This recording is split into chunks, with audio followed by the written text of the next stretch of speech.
tax of inflation by inflating the money, and the Federal Reserve accommodates us to do that, then the tax becomes an increase in your prices. So if you pay too much for medical care or too much to go to college or whatever you're paying money for, whatever the government's involved, whether it's housing, medicine, or education, the prices go up. That is essentially a tax. The freer the market is, the more likely it is the prices will go down. So cell phones and computers and television sets go down because they're delivered by the marketplace. But the Federal Reserve is responsible for this, and we don't need the Federal Reserve. We need a sound currency. I'm not in favor of closing the Federal Reserve down in one day. I'm in favor of allowing competition with legal money. That is, let gold and silver circulate in parallel to the paper. And if you decide that some of the concerns I have indicate that the dollar is going to go down in value, you might want to put your savings in a gold savings account rather than a paper savings account. And it would be choice and competition. And many of our problems can be solved in that manner. Allow competition. Education.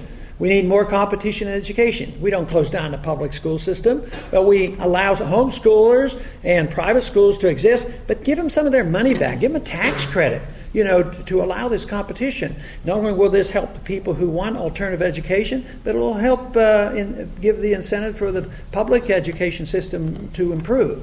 So there's a lot of parallels we can do, and we can do it in the money in competition with the Federal Reserve. Yeah, you mentioned the desire to bring troops home from Iraq. And given that it was wrong to go in there, do we have a responsibility for the mess we've made over there? You don't, unless you were instrumental in making the decision. I think morally, those individuals who connived and contrived and pushed us into the war have a moral responsibility. Financially, it would be difficult to collect. But I don't believe that you personally have the responsibility that I raise your taxes to patch up the mess that they made. My responsibility is to immediately relieve the burden on you or your children who may be drafted and sent over there, to make sure that they don't have to go and fight these no-win wars, and take the burden of taxation and remove the threat to the individuals that are over there. And that we can do immediately. I think in a moral sense that is the case. But I do believe there is maybe some room for some consideration, because I was asked a question the other night about, the fact that many of our weapons and the shells that we have dropped over there have depleted uranium, and they're sitting around there, and it's a really, really serious environmental hazard to our men as well as to the environment over there. And we're spending nearly $1 trillion on our foreign operations altogether, and I could defend that position if I had to, but we could save hundreds of billions of dollars. I think some of that could be used maybe to clean up some of the mess, but I don't believe you can ever repay them for the lives that have been lost. I mean, we can't even take care of our military at Walter Reed. And we should be doing a much better job there. We need funds for that. And there's not a shortage of funds. We have plenty of money in Washington. And we don't need to borrow it, and we don't need to print it. We just need to reorient our priorities. And we don't need to be spending nearly $1 trillion a year on our foreign operations. We need to come home, change our attitude, decide that we don't need to be isolated from the world. They claim that we have an isolationist viewpoint. And I don't, because I'm not a protectionist. I want to trade, but I do want to bring our troops home and save a lot of money. But I do believe that over the last decades we have become diplomatically isolated because we have less friends, less allies, and more enemies. So I don't think the policy is viable. I think it's not an American policy. They would like to say that I'm un-American because of this. I don't support the troops. But I tell them, well, let me take a poll. Let's have a vote with the troops. If I call up and tell those 100,000 who are going to be extended and stay over there 15 more months or whatever, and they have to go back for their third tour of duty, what do you think? How would they vote if they knew I would bring them home and not send them back again? I think they would vote for our foreign policy.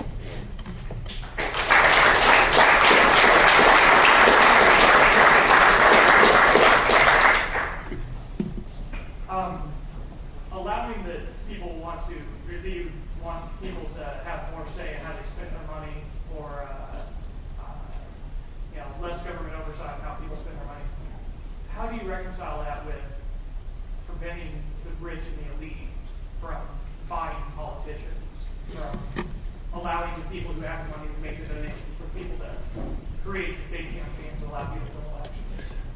Okay, as long as governments controls the economic wealth of the country and are involved in the military-industrial complex and with so much expenditures, it's sort of like an auction, so you really can't stop it. You could write some laws that say that you can't do it, but I don't favor that because, it's worth breaking the laws and getting around the laws if there's so much at stake, and they would buy influence, which they do that already, under the table. But besides, I don't want to regulate the way those special interests buy into the government, because you might want to come to me and petition the government because you might believe in the Second Amendment or a right to life or who knows what. And you have an absolute constitutional right to petition the government. And we have to protect that. So we don't want to put everybody in the same category.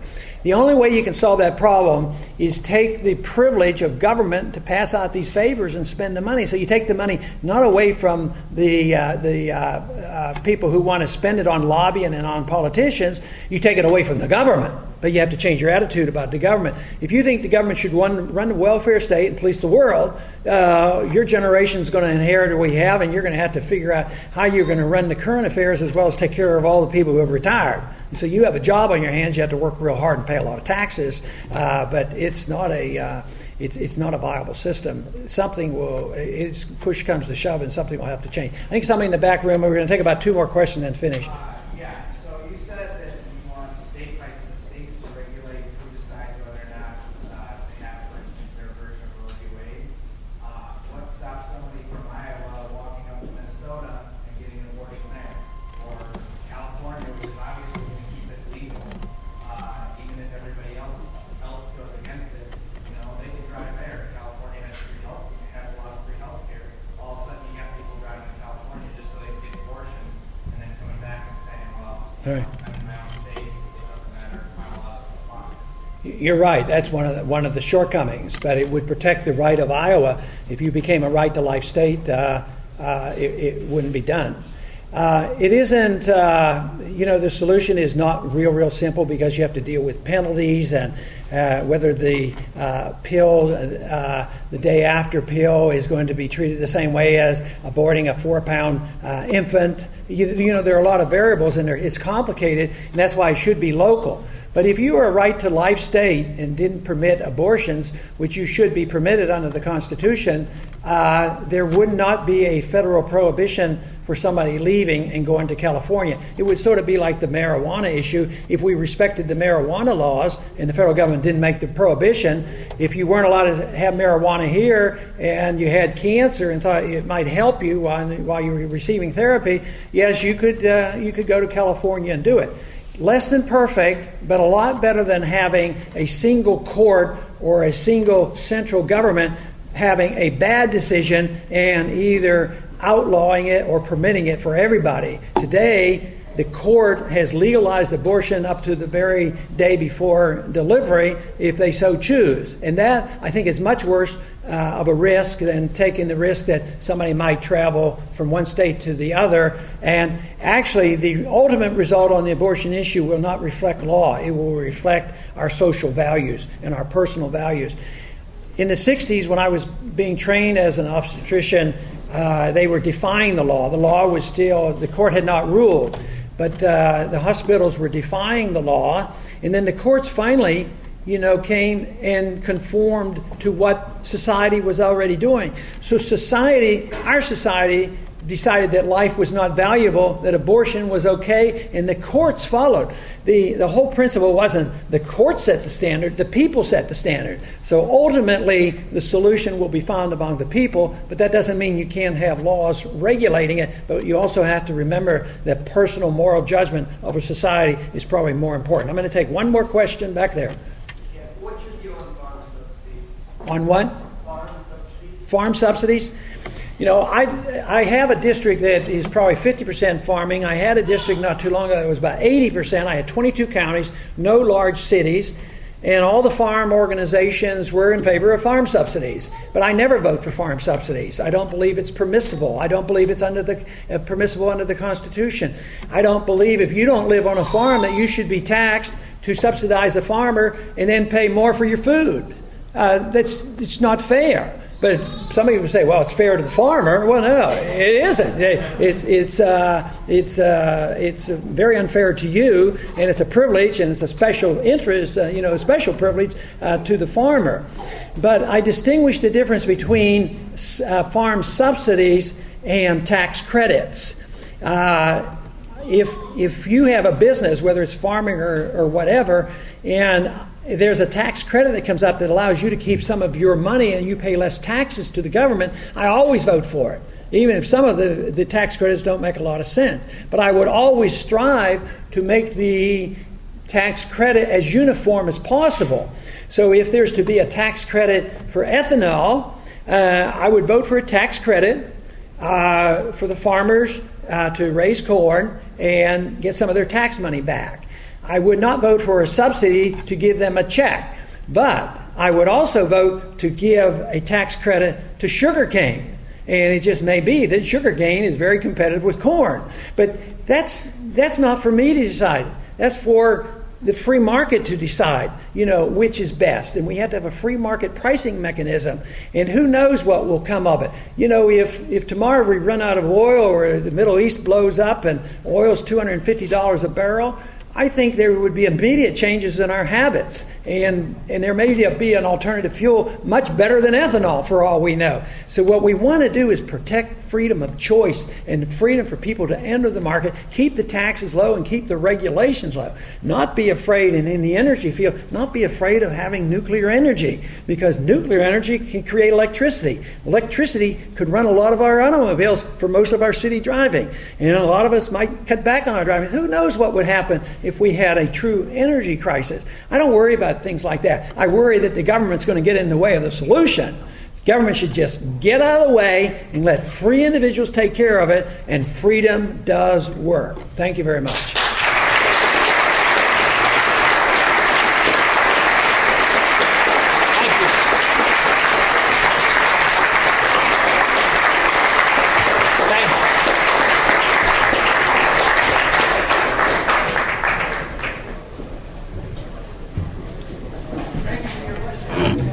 Thank you, Congressman. I just want to invite, there's a reception being put on by the Iowa State College Republicans for Republicans and anybody interested in meeting the Congressman, room 3505 up the Union. Thank you.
process.